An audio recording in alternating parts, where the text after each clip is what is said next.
Más. Lo habíamos presentado, lo veíamos en pantalla antes del corte, flamante presidente de O'Higgins de Rancagua, un hombre vinculado al fútbol hace muchísimo tiempo, le tengo mucha estima personal además.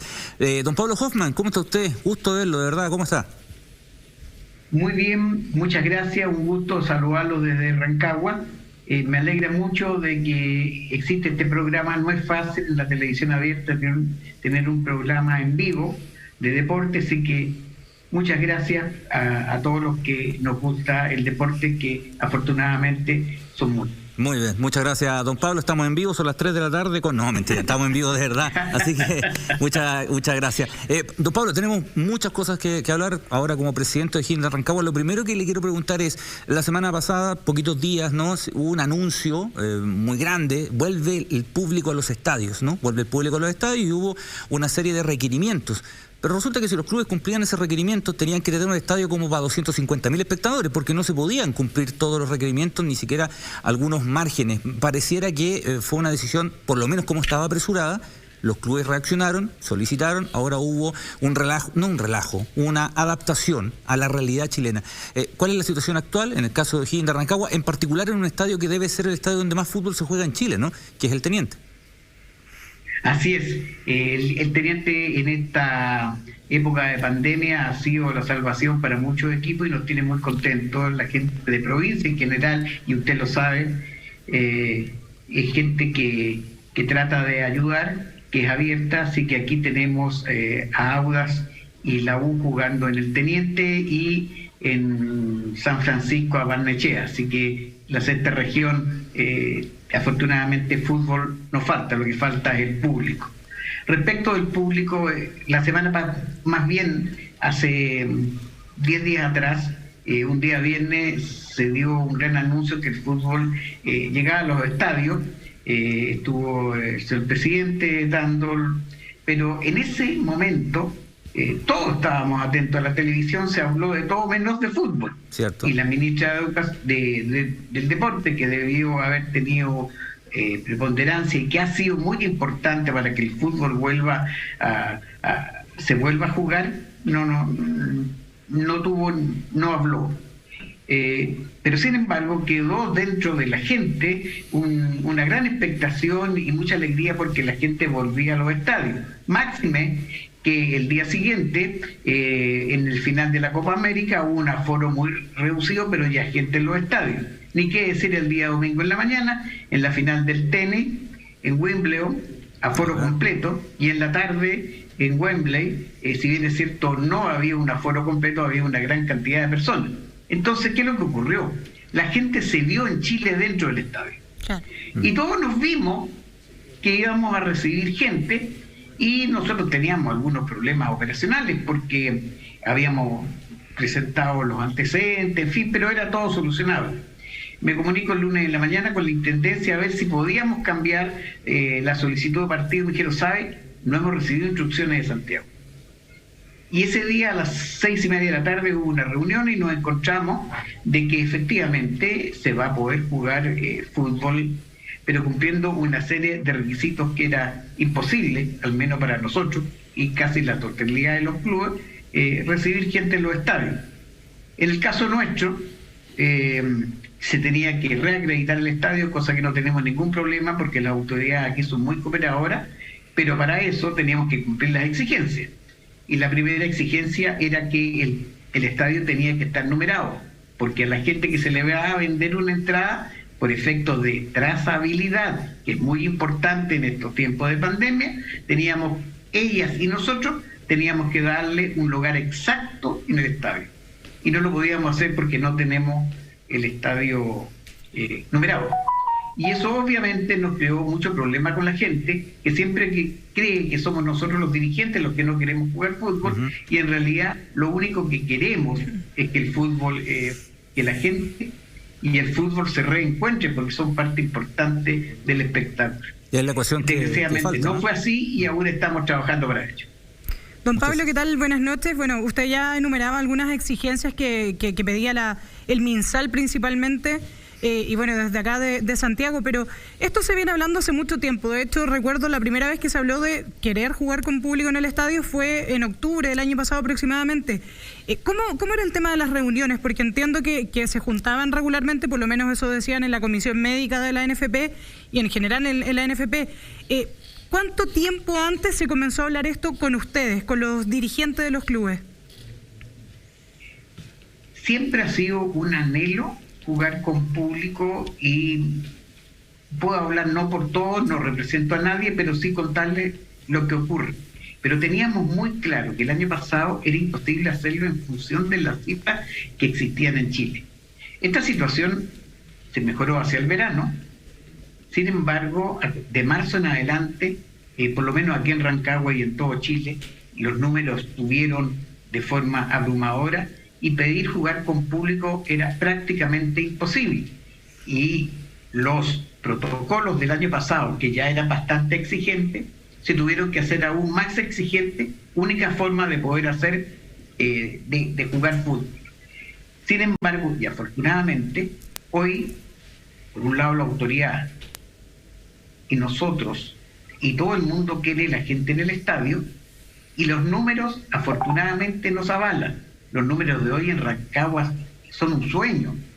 Era lo que nunca los tuvimos el año pasado y menos este año. Por lo tanto, público va a haber. El problema es que hay que ser cuidadosos, sobre todo por efectos de la trazabilidad. Claro. Ahora, vamos a tener poco público, en el caso nuestro, que estamos en fase 3, en teoría, y digo en teoría porque el número tiene que ser determinado por la autoridad, deberíamos recibir del orden de 1.000 personas, no más que eso, y nosotros tenemos 1.000 abonados al día, por lo tanto vamos a empezar como corresponde a quienes tienen deuda, como en el caso nuestro, ellos han pagado sus abonos y tienen derecho a ir al estadio, vamos a comenzar por ello. Esperamos que los números que son muy buenos sigan siendo buenos y podamos pasar a fase 4 y ahí vamos a tener en el orden de 5.000 personas si es que la autoridad nos autoriza ese número y ya no tendríamos ningún problema porque estaríamos muy cerca del promedio de gente que asiste al fútbol en Rancagua. Buena aclaración de privilegiar a los abonados, ¿eh? Nati. Claro que sí. Don Pablo, buenas noches, lo saluda Natalia Mandiola. Muchos queremos que el fútbol vuelva, eso es cierto, usted también lo acaba de mencionar, pero también el tema de los costos es muy alto para algunos clubes. Qué bueno que a usted le esté yendo bien y que hoy en día también tengan esa posibilidad de estar en fase 3 y poder llevar gente al estadio, como lo decían los abonados en particular, para priorizar. Pero si nos podría contar un poquito de los costos, ¿qué tanto encarece en este momento a clubes que quizás no han tenido la suerte de tener buen rendimiento económico en estos últimos 2 años?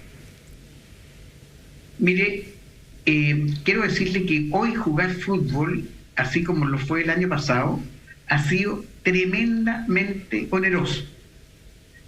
Todos los protocolos tienen que ser cubiertos con dineros nuestros y todos los exámenes de PCR que valen 25.000 pesos cada uno, sí, los ha tenido que pagar al club. Ojo, no solo a los jugadores, sino a todos los que trabajan en el estadio, guardias que están en la zona 1, en fin, un montón de gente. Y nosotros en el club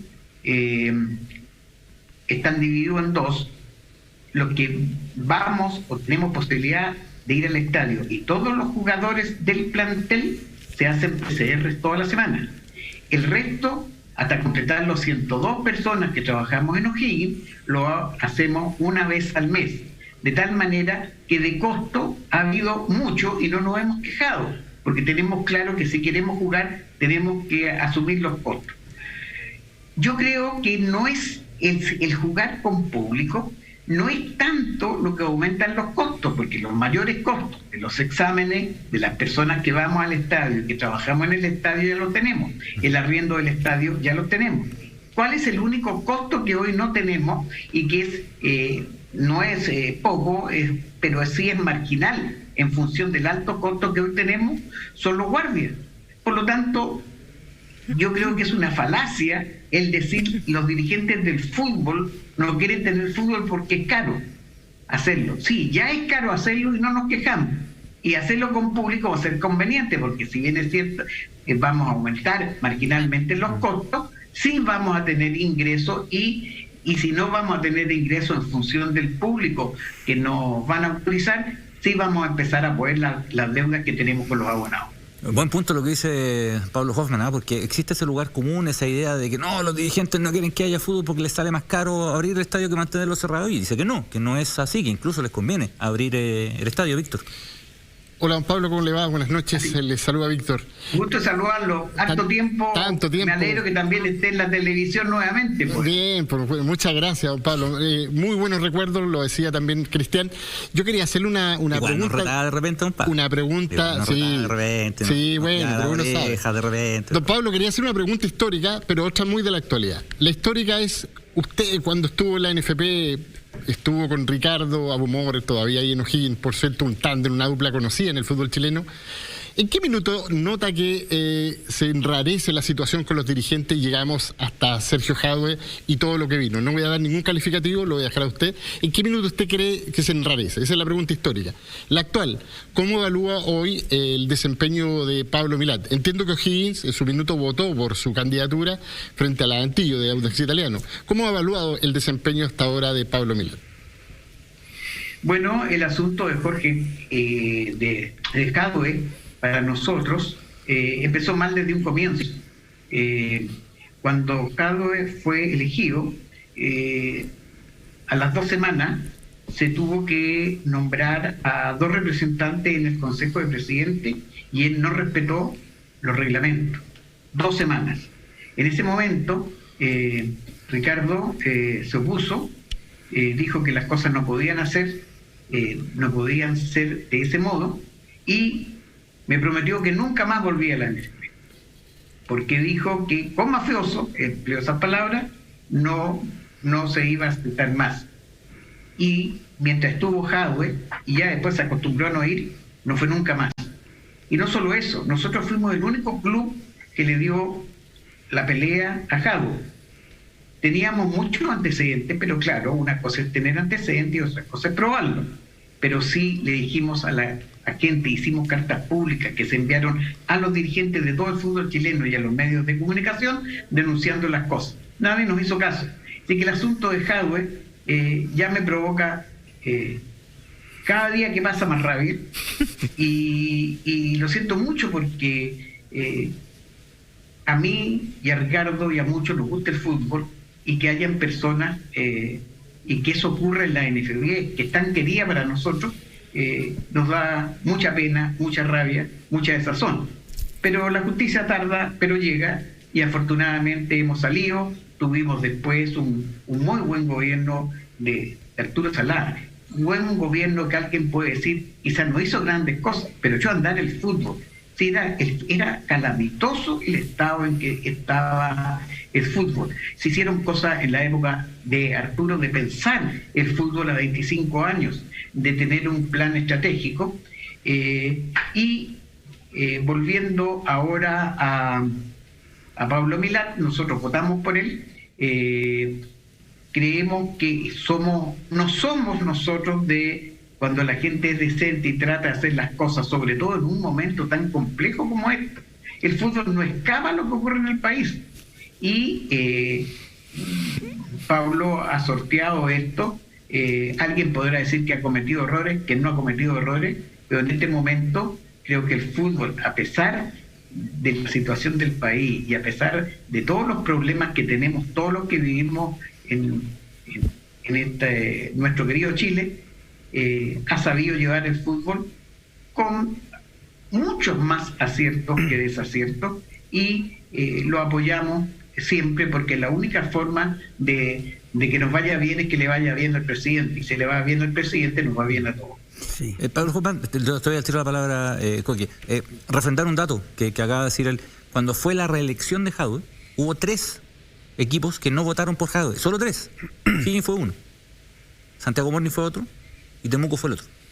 Los demás, exactamente, los demás que se hacen los turistas, votaron todos por aclamación por Sergio Jadue.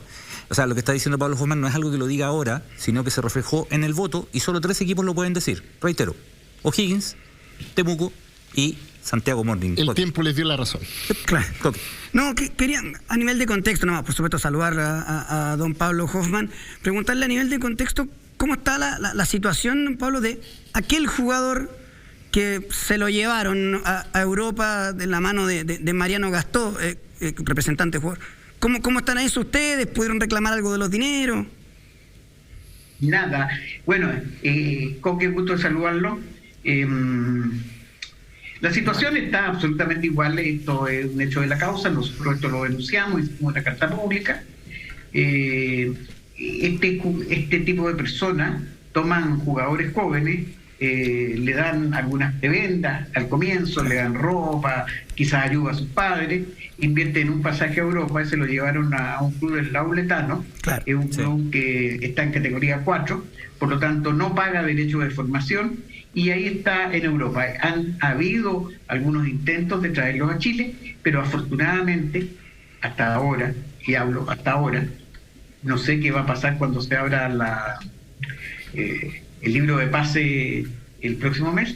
Ningún club ha estado interesado en traerlo, lo cual yo agradezco, porque si no nos cuidamos nosotros, que somos los tenedores de derecho, no nos cuida nadie. Ahora, don Pablo, en eso de cuidarse entre ustedes, porque quien les veía a ustedes la parte legal era Jorge Carrasco, ¿no? Y sí, el abogado de Mariano Gastó es Oscar Fuentes, el exsecretario general de la NFP. Bueno, ellos son socios. Entonces, ¿cómo queda eso? Porque está claro que sabía. A ver, Jorge Carrasco tiene un estudio de abogado y yo no voy a defender a Jorge Carrasco, pero tengo que ser objetivo. Jorge Carrasco es abogado nuestro que nos ve la parte deportiva, sí, y no tenemos ninguna queja con él. Sabemos perfectamente con quién trabaja, pero él con nosotros ha cumplido una... Le podría haber avisado que le iban a llevar un jugador gratis, ¿no? Sí, no, pero no creo, y se lo digo sinceramente, no creo que él hubiese sabido. Y si hubiese sabido, no hubiera podido haber hecho nada, como nada pudimos hacer nosotros. Son socios que no sabían. Pero, no, yo lo digo netamente porque es patrimonio de ustedes. A mí me da lo mismo. No lo quiero sanatizar porque es un buen profesional y nosotros tenemos la confianza, nos ha llevado juicios muy importantes, muy importantes. Y afortunadamente lo hemos ganado porque aparte de tener la razón, tuvimos un buen abogado. Don Pablo, yo lo quería llevar a otro tema. Hace 21 meses que no se disputa un partido de la Sub-18 y también de la Sub-21. Tremendo. Y acá es donde quiero ahondar. Siempre hablamos que estamos buscando el recambio de la selección chilena, que estamos buscando recambio de jugadores y que obviamente, porque siempre traemos a más o traemos a tantos jugadores extranjeros, pero pareciera que no es prioritario dentro de Chile, dentro de los clubes, dentro de lo que dejan anualmente en términos económicos para formar jugadores en casa. Hoy en día está muy escaso. Yo quiero saber cuál es su opinión y cuál es la visión que usted tiene como presidente también de un club tan importante en nuestro país. Gracias por la pregunta, pero me voy a extender un poquito para que quede muy claro. Sí, no hay problema. Tiene un club formador. Claro. Sí. Nosotros invertimos una gran cantidad de dinero, en formar jugadores y una gran cantidad en tener las instalaciones adecuadas para poder formar jugadores. Por lo tanto, nosotros, a la familia Humor, al entrar en este club, lo definió club deportivo y social y formador de jugadores. ¿Por qué formaron jugadores? No solo para tener jugadores de nuestras series inferiores, que nos ha ido muy bien, sino también porque al hacer jugadores profesionales hacemos una acción importante en movilidad social. Es increíble lo que la gente puede lograr a través del fútbol y nosotros estamos muy orgullosos de los logros que han tenido los jugadores que nosotros hemos podido formar. Respecto de eso, quiero decirle que se dice que los clubes no quieren que compitan las divisiones inferiores. Yo voy a hablar por O'Higgins, pero también voy a hablar por muchos en el Consejo de Presidentes que están en las mismas condiciones que nosotros. Yo les quiero recordar que el último día que vinieron voy a hablar de jóvenes y niños, porque nosotros tenemos 11 divisiones, fue el viernes 13 de marzo del año pasado. El 16 ya no tuvimos actividades y solo entraron al monasterio los jóvenes y niños que estaban en consulta médica y estaban en proceso de sanar sus lesiones. ¿Por qué no se pudo jugar? Porque no se pudo ni siquiera tener fútbol profesional. La situación del país no ameritaba. Afortunadamente, y gracias a la ministra del Deporte, que fue una gran promotora y de gran ayuda, pudimos empezar a trabajar con el fútbol profesional. Para eso, el Ministerio del Trabajo autorizó a los trabajadores, esto es, jugadores con contrato profesional, a asistir a entrenar. Ninguno de los niños tiene contrato profesional. Después empezaron a actuar más normalmente con el fútbol profesional, pero teníamos otro problema. Teníamos que tener un máximo de 50 personas dentro del monasterio. Nosotros fluctuamos entre 98 y 103 personas en el club. Por lo tanto, tuvimos que hacer mucha gente trabajando en la casa, y solamente ingresaban los trabajadores que cortan las canchas, la parte agrícola que le llamamos nosotros, porque al monasterio hay que mantenerlo, y los jugadores profesionales. Después tuvimos otro problema. Si bien es cierto, el año pasado Requino fue una de las pocas comunas, digo Requino por si alguien no lo sabe, es ahí donde están las instalaciones deportivas, fue una de las pocas comunas que no tuvo cuarentena. Pablo, pero que era lo que pasaba. Pablo, lo interrumpo. El resto de las comunas, Pablo, los niños no podían llegar a Requino por la movilidad. Lo interrumpo un minutito. Lo invito, por favor, Pablo, un minutito. Tenemos que ir rápidamente a un contacto con prensa. Lo invito a que continuemos con la respuesta una vez que vayamos a redacción. No se vaya, por favor, tampoco se vayan ustedes. Vamos a redacción y ya volvemos con la Red Deportes.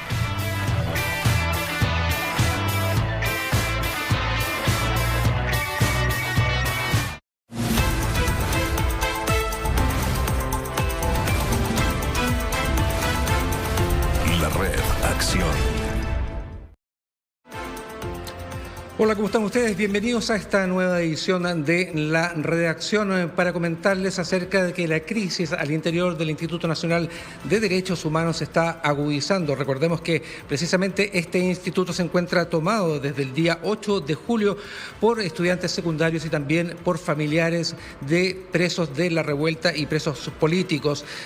¿Por qué se está agudizando? Porque precisamente dentro del Instituto Nacional de Derechos Humanos se encuentran dos asociaciones de trabajadores. Por un lado están los funcionarios del Instituto Nacional de Derechos Humanos y por otro lado la Asociación Nacional de Defensoras y Defensores también del INDH, que están pidiendo y solicitando la renuncia del director del organismo y también desde no solamente de la dirección del organismo, sino que también desde el Consejo, y nos referimos a Sergio Mico. Hablamos aquí en la redacción con el presidente de la Asociación Nacional de Defensoras y Defensoras del INDH, Luis Guerrero, a quien pasamos a escuchar de inmediato. Amplitud e intensidad del cuestionamiento que afecta al INDH hacen insostenible el trabajo y oradan hasta la irrelevancia la capacidad de representación y acción del INDH en un momento clave. La imagen del director ha arrastrado a funcionarias y funcionarias a una situación de crisis, y no respetar el rol para el que fue investido ha sido la razón por la que las víctimas de la violación a los derechos humanos, la sociedad civil, la academia y los partidos políticos se han movilizado para exigir la renuncia de Sergio Mico al cargo de consejero y al cargo de director del INDH. Exigencia que también apoyamos, con el propósito de restablecer los caminos de confianza entre el Instituto y la ciudadanía, pero particularmente hacia las víctimas de violación a los derechos humanos. Se agudiza entonces la crisis dentro del Instituto Nacional de Derechos Humanos. Recordemos que Sergio Mico está seriamente cuestionado debido a que en marzo del 2020 reestructurara las cifras de víctimas de daños oculares, contabilizando solo a 173 y desconociendo, según los mismos funcionarios del INDH, el trabajo realizado por las funcionarias y los funcionarios que catastraron un total de 460 personas violentadas por el Estado. Sergio Mico, se ha pedido a Sergio Mico también que se pronuncie sobre la existencia o no de presos políticos hoy día en Chile, una exigencia que le están haciendo los funcionarios y que va más allá de lo que se ha comentado a través de los medios de comunicación, que esta toma que hoy día actualmente está en el INDH estaría pidiendo a Sergio Mico que se pronunciara sobre la liberación de los presos de la revuelta. Es difícil lo que va a pasar dentro del INDH, considerando además que quién podría eventualmente reemplazar a Sergio Mico en la dirección de este organismo y si eventualmente podría salir a través de un concurso público o desde el mismo Consejo. Son preguntas que se hacen y que no es fácil precisamente lo que está ocurriendo al interior de ese organismo. Nosotros dejamos hasta acá la redacción, pero queremos recordarle que hoy día a las 22 horas no se pierda un nuevo capítulo de Mentiras Verdaderas. Hoy día Mónica González entrevista, entre otros, a la precandidata presidencial del PS, Paula Narváez. Hace muy poco rato atrás, Yarna Proboste acaba de decir que el día viernes se va a pronunciar también respecto a su candidatura presidencial, tema que está muy candente también dentro de la unidad constituyente. Nosotros nos reencontramos mañana aquí también en la redacción a partir del mediodía. Nos vemos.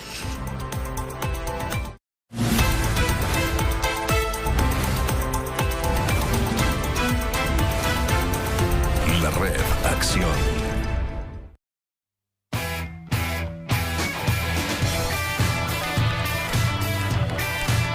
Estamos de regreso. Discúlpeme, don Pablo, le tuve que interrumpir abruptamente porque teníamos que ir sí o sí a redacción. Por favor, termine su respuesta, que era muy interesante respecto a un tema que es central para todos, ¿no? Que es el tema del fútbol joven, efectivamente en un club que de los que mejor trabaja en fútbol joven como Higgins de Rancagua.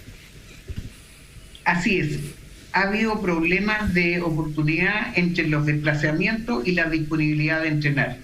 Nosotros actualmente traspasamos a 10 jóvenes nuestros a entrenar con el primer equipo, porque en el caso que hubiese una pandemia teníamos que tener un equipo alternativo, es decir, entrenaban juntos pero separados.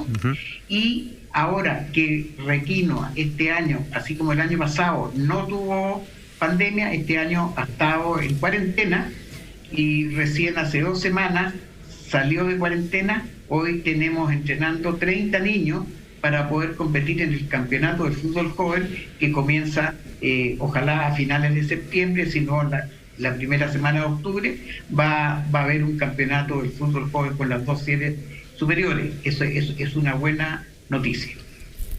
Claro que es una buena noticia. Pablo, le queremos agradecer, siempre un gusto conversar con usted. Espero que nos veamos pronto, espero que nos veamos pronto, porque eso sería una buena noticia de que también volvemos todos al estadio. Así es. Así que le agradezco mucho. Así lo esperamos acá. Sí, con mucha alegría. Siempre nos reciben muy bien en el Teniente, así que un abrazo, Pablo. Muy bien. Muchas gracias a usted. Gusto de saludarlo y buenas noches.